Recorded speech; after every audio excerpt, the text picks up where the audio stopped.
Engineering Manager chez AXA France. Et je suis aussi également engagée dans notre réseau féminin qui s'appelle Women Tech It, qui œuvre pour la mixité dans la tech. C'est une des raisons pour lesquelles nous sommes là aussi aujourd'hui avec vous.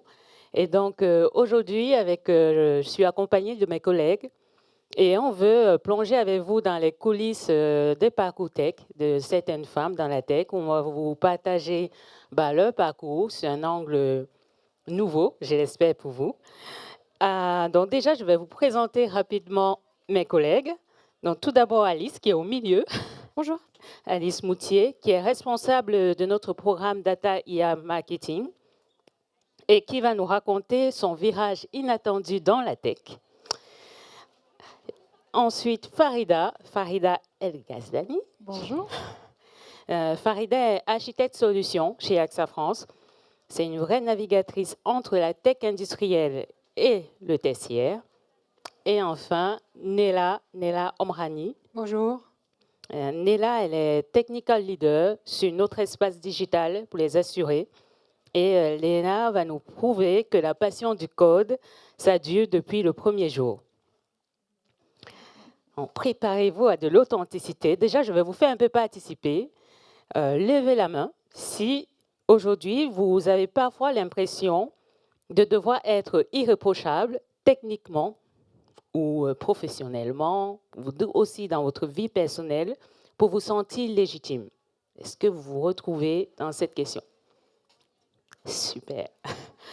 C'est un thème qu'on va essayer d'aborder avec vous. Ça tombe bien. Et donc, on va commencer pour entrer dans le vif du sujet avec Alice. Alice, j'ai vu que tu as un parcours assez atypique. Du Louvre à l'IA Marketing, c'est un gros saut. Et donc, j'aimerais bien que tu nous partages quel a été ton déclic et comment tu as construit ta légitimité face aux doutes que tu as sans doute traversés. Merci beaucoup. Alors, ouais, si on pousse la caricature, j'ai même fait des études littéraires et pas du tout des études d'ingénieur. Et effectivement, j'ai travaillé au Louvre et au départ, je voulais travailler dans le secteur culturel, donc rien à voir. Je dirais que le premier déclic, ça a été de me dire, c'est passionnant ces études avec du concept, du concept de la prise de hauteur. Mais demain, j'ai envie de faire quoi? J'ai envie de délivrer des choses. Et ça, c'est un choix très personnel. Ça ne remet pas du tout en question les gens qui font de la recherche littéraire, par exemple. Mais moi, ça, c'était mon choix. Donc, ça a été le déclic de me dire, il faut que je switch pour aller vers quelque chose qui délivre du concret. Premier déclic. Et puis, le second, je dirais, c'est mon entrée chez AXA France, qui est une boîte qui est quand même très drivée par le technique, par le delivery, et où, en fait, si on veut vraiment pouvoir changer quelque chose, il faut comprendre la mécanique, il faut mettre un peu les mains dedans. Et donc ça a été mon déclic de me dire, c'est une forme de pouvoir au bon sens du terme, que de comprendre un minimum la technique, parce que c'est là qu'on va trouver la faisabilité des choses. C'est là qu'on va pouvoir combiner l'ambition business, l'ambition pour l'entreprise et la faisabilité technique. Et c'est le déclic que je suis encore en train de vivre aujourd'hui, de me dire plus je comprends et mieux je maîtrise le possible et plus j'ai de pouvoir sur ce qu'on peut délivrer. Peut-être quand même dire que ça a été possible aussi parce que je suis tombée, ou j'ai eu la chance d'avoir des managers qui m'ont dit tu peux faire ce gap. C'est-à-dire que j'ai quand même fait des espèces de sauts de mobilité dans l'entreprise qui étaient absolument pas attendus ni écrits dans mon parcours. Et honnêtement, chaque fois en se disant vraiment, est-ce que je peux faire ça? Et des gens m'ont dit si, tu peux, on va t'aider à le faire. Tu vas avoir un sacré coup d'entrée, mais tu peux le faire. Et donc ça, je me suis reposée il y a quelques temps. J'avais jamais eu cette prise de conscience. En fait, c'était à chaque fois des femmes. Voilà, après, hasard ou pas, je ne sais pas. Mais en tout cas, voilà, à chaque fois des femmes.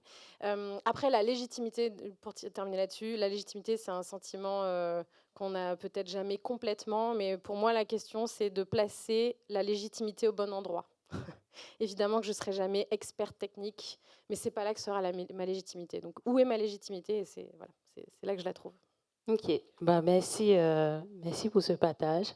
En plus, les rôles modèles, femmes qui poussent, les femmes sponsors, Exactement. ça aussi, c'est très important quand on se lance dans la tech. Je me tourne vers toi, Farida, parce que on vit actuellement la vague de l'IA. Je sais pas, je pense que tout le monde, en tout cas dans le monde des devs, c'est quelque chose qui nous impacte parce que ça redéfinit notre métier, nos missions au quotidien. Et j'aimerais que tu nous en dises un peu plus sur ton rôle d'architecte solution. Bien sûr. C'est vrai qu'on parle de doute depuis tout à l'heure, donc est-ce qu'on se sent légitime? Et c'est vrai que l'IA, ça alimente tous nos dîners, tous nos pauses café. Enfin, clairement, je ne sais pas si vous c'est pareil, mais à chaque fois que je vois quelqu'un, on parle des nouveaux, voilà, des nouveaux modèles, etc.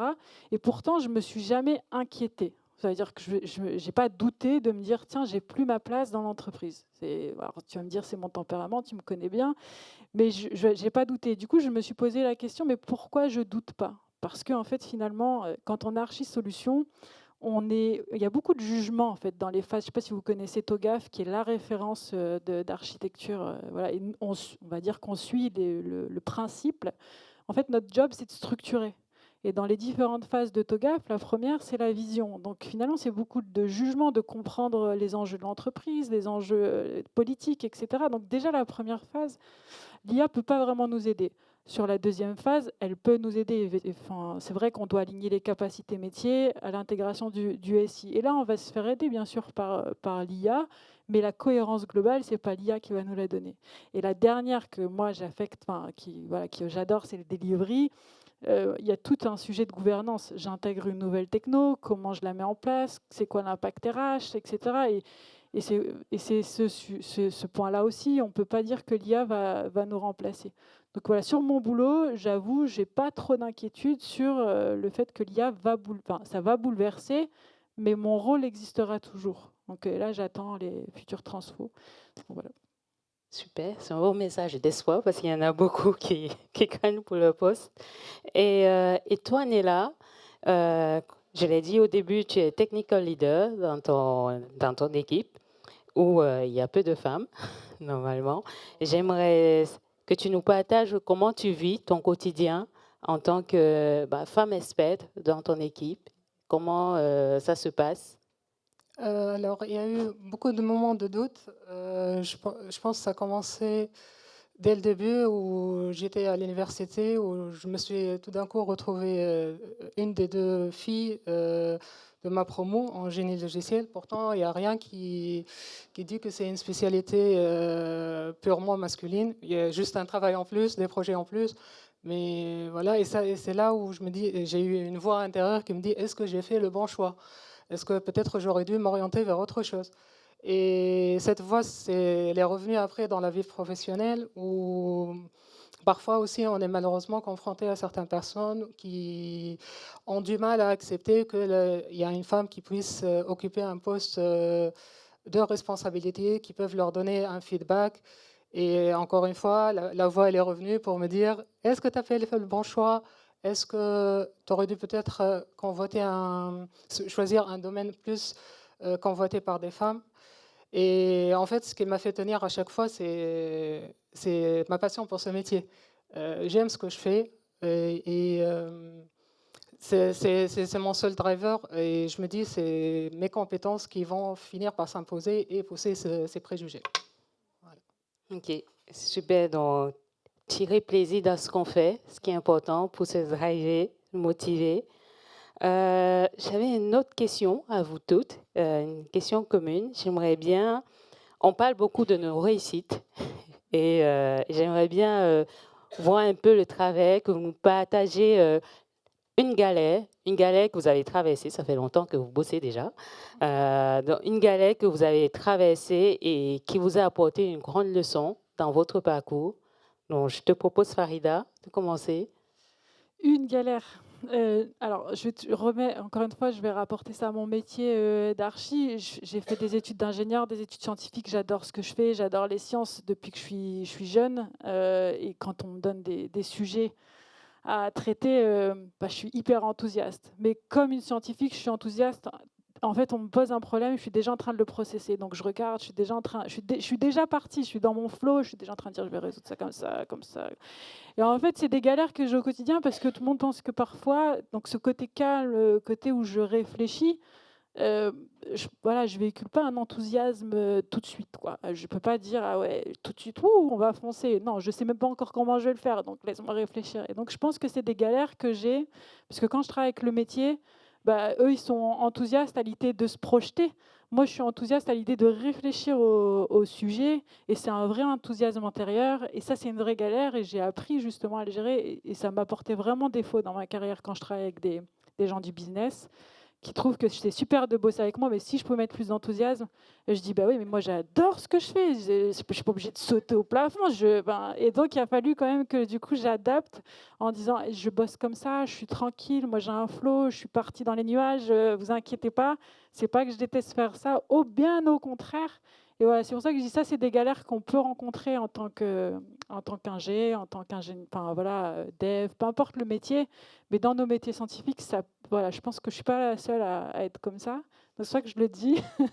Soyez détendus. Le plaisir, c'est pas toujours un plaisir exprimé. Voilà. Ok. Et toi, Nila? Alors, les galères, je crois, on est tous d'accord qu'on les vit au quotidien. Mais je dirais ma plus grande galère, c'était quand j'étais nommée TL sur un projet Legacy, un vrai monolithe, euh, front et back, avec un process de delivery vraiment à l'ancienne, où on donne un WAR pas une équipe, mais carrément à une autre société qui fait le delivery. Donc on n'était pas autonome. Et pour couronner le tout, comme si c'est pas assez, c'est être face à une équipe qui est très réticente, qui était contre la modernisation du système. Et là, j'avoue, à ce moment-là, mon premier réflexe, c'est fouiller. C'est que de dire que c'est pas un projet pour moi. C'est des années de lumière par rapport à ce que j'ai fait avant, contre mes principes, tout ce qui est clean code, clean architecture. Et après, j'ai eu le déclic. Je me dis, ah tiens, c'est l'opportunité pour changer, pour prouver ce que j'ai, montrer ce que j'ai dans le ventre et montrer mes compétences. Et comme quoi, si j'ai réussi à transformer ce projet et mener toute une équipe avec moi, ce sera une immense fierté pour moi. Et c'est ce que s'est passé. Et en fait, ce que j'ai appris de ça, c'est que le rôle de TL, c'est pas de donner des conseils à droite et à gauche, c'est dire c'est quoi les standards, c'est quoi le clean code, c'est quoi la clean architecture, mais c'est la conduite du changement. C'est ça, c'est le vrai défi. Et ne pas baisser les bras face à des challenges relationnels ou techniques. Super. Alice? Moi, j'aimerais citer 2 exemples. Un premier exemple où, il y a quelques années, les LLM n'avaient pas encore cette cote, ou n'existaient pas encore dans ces termes-là, et on avait des dirigeants très, très hauts qui nous disaient: «Il faut automatiser ce process et ce process doit être automatisé». Et on a passé des semaines avec des data scientists, avec le métier, à chercher comment on pouvait automatiser le process. Et à la fin des fins, la conclusion, c'était: on va y passer énormément de temps et ça ne rapportera rien. Parce qu'on a une chance sur 2 que l'automatisation se fasse. Donc en fait, on est sur du no gain en fait. Et donc ça, c'est un premier exemple. Et mon deuxième exemple, c'est un projet sur lequel je suis en ce moment et dont je tire un premier retour d'expérience, qui est complexe, qui va chercher des LLM, qui va chercher de la mise à disposition d'une donnée ultra large, à des temporalités différentes, des granularités différentes, qui doit exposer ça sur un front externe, etc. Donc qui est relativement complexe. Et moi, je suis entourée de plein d'experts qui se mettent ensemble et qui me disent, voilà comment on peut le faire, on a besoin de 7 mois pour le faire. Et dans les 2 cas, j'ai toujours un step à passer de dire: je dois challenger ça. Je ne peux pas le prendre pour argent comptant. Et parce que j'ai en moi cette confiance dans les experts et l'idée de dire: je ne le suis pas, moi, expert. Sauf qu'en réalité, il faut challenger, il faut apporter dans les 2 cas. Dans mon premier cas, il faut apporter une vision technique à la demande du business. Dans le deuxième cas, il faut apporter une vision business à la vision technique. Et dans les 2 cas, il faut challenger. Et en fait, ma légitimité, c'est peut-être ça, justement, cette capacité à challenger de part et d'autre de ce pont qu'on doit rendre le plus court possible. Voilà. Ce serait ça ma galère, mais j'essaie d'en sortir. Je me retrouve dans l'autre côté quand tu nous challenges pour entrer dans le temps. Mais positivement. Oui, oui, oui, bien sûr, ça nous pousse vers le haut. Bientôt les questions, mais avant ça, si vous aviez un conseil ultime à partager, à nous partager, ou une vérité que vous aurez aimé bien savoir avant de commencer, avant de commencer à travailler. Je ne sais pas, Néla, si tu as quelque chose à nous dire. Ouais. Si je dois donner un conseil, ça sera plutôt faites-vous confiance et osez vraiment. Je pense malheureusement aujourd'hui, en tant que femme, on est plus confronté au syndrome d'imposteur. On se dit on n'est jamais assez. Et face à un poste, on dit parfois on coche allez 80-90%, et pourtant on n'ose pas postuler. Et en fait, à ce moment-là, il faut dissocier les compétences de ces moments de doute et dire oui, ça c'est la peur, c'est pas le fait que je suis pas compétente. Et oser à ce moment-là. En fait, à cause de la peur, parfois j'ai l'impression qu'on perd de très belles opportunités. Et beaucoup de femmes d'entre nous, si on est là aujourd'hui, c'est que c'est pas par chance qu'on a travaillé très dur pour y être. Et vous êtes compétente et osez. Prenez votre place. Voilà. Merci Néla et Alice. Moi, c'est difficile de donner un conseil quand on ne connaît pas les gens. Je ne sais pas vraiment qui vous êtes, où vous en êtes. Mais je dirais allez-y parce que ça n'a jamais été aussi porteur d'être une femme dans la tech. Voilà, on vous cherche partout, on cherche à vous recruter partout, chez AXA aussi, donc voilà, donc allez-y. Et je dirais aussi que voilà, l'avenir est absolument tech. J'espère qu'il ne sera pas que ça, mais ça c'est voilà, c'est le reste de ma vie, mais j'espère qu'il ne sera pas que ça, mais l'avenir est absolument tech, donc go, go, go. Dans la continuité, les SI sont vraiment de plus en plus complexes. Donc, il y a voilà, je rejoins le message d'Alice. Si vous aimez la tech, il y a une place pour vous, et ça, c'est évident. Voilà, moi, je pense qu'on a vraiment encore de très, très belles années pour nous. Et le deuxième, moi, c'est plutôt parce que je suis sportive. Donc, je suis obligée, voilà, c'est notre cadre de jeu. Je pense que je saoule tout le monde au quotidien. Voilà, je dis, moi, mon boulot, c'est ça. Et en fait, ça me sauve vraiment au quotidien parce que je dis, en fait, moi, mon cadre, c'est ça, c'est là où j'interviens, c'est mon terrain de jeu et il m'appartient. Voilà. Et donc, quand j'ai un doute, quand j'y vais, enfin, voilà, je me dis, mais en fait, c'est moi, c'est le principe de subsidiarité, c'est mon rôle, c'est à moi de trouver. Donc, j'y vais à fond. Voilà, bon, voilà. C'est le deuxième. C'est le deuxième. Tu es généreuse. Merci pour vos conseils. Bon, maintenant, c'est le temps aux questions. On a 7 minutes devant nous pour, en tout cas, pour répondre à vos questions. Je sais pas comment je vais. Merci. Alors moi, c'est Claudia. Je suis product owner en fait dans le domaine de l'IT toujours. J'avais une question pour Alice. Lorsque vous dites que vous n'avez pas en fait un passif technique, comment est-ce que vous avez en fait vous avez dû vous apprendre en fait? Comment est-ce que vous avez dû vous inscrire dans une formation? Voilà, c'était surtout ça ma question. C'est une très bonne question que je me pose de temps en temps. Non, pour l'instant, je n'ai pas fait de formation. J'ai appris, comme on dit, sur le tas au fur et à mesure des projets. Donc j'apprends comme ça, grâce aux gens qui ont la patience de m'expliquer comment ils avancent et quels sont les sous-jacents de la façon dont ils travaillent. Ça, c'est le premier point. Je suis curieuse, donc j'essaie de comprendre vite et bien, j'essaye. Et après, je reviens sur ce que je disais au début, c'est pas mon rôle de rentrer dans le fond du fond technique. Moi, mon rôle, c'est de faire de le passeur, et ça, a priori, aujourd'hui, je m'en sors. Voilà. D'accord. Ok. Bonjour, moi c'est Aurore, product owner aussi. Data, je fais mes études actuellement. Et j'avais exactement la même question, mais dans la continuité de sa question. Comment est-ce que vous avez fait pour avoir l'opportunité? Est-ce que parce qu'aujourd'hui, moi, quand je me présente face à une entreprise, ils disent ah, pas d'expérience, junior, etc. Après, je m'exprime, je dis que je suis curieuse, je m'auto-forme, etc. Et je passe des certifications, je cherche beaucoup d'informations. C'est un métier qui m'intéresse beaucoup. Mais je me retrouve toujours face à une porte fermée.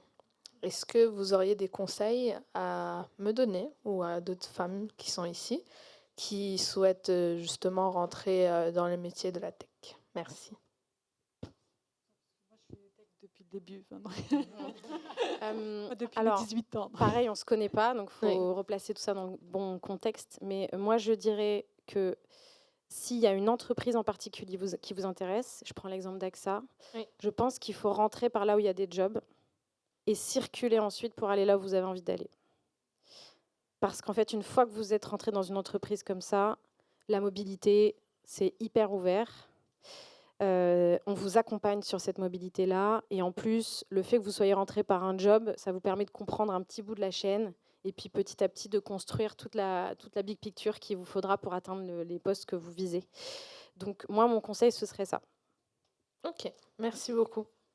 Et on ne va pas abandonner.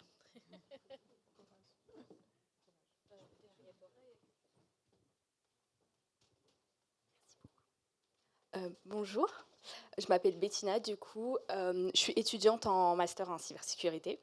Et ma question, c'était plutôt côté international. Vous parliez de mobilité et je voulais savoir si vous avez eu des expériences à l'international, comment vous avez comment vous avez vu la place des femmes à l'international par rapport à la France? Est-ce que c'est avantageux d'avoir une expérience à l'international et peut-être éventuellement être en mobilité pour son poste, etc. Voilà.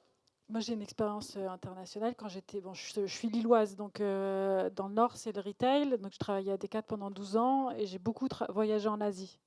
Et ben, effectivement, la moitié des effectifs dans l'IT, c'est des femmes.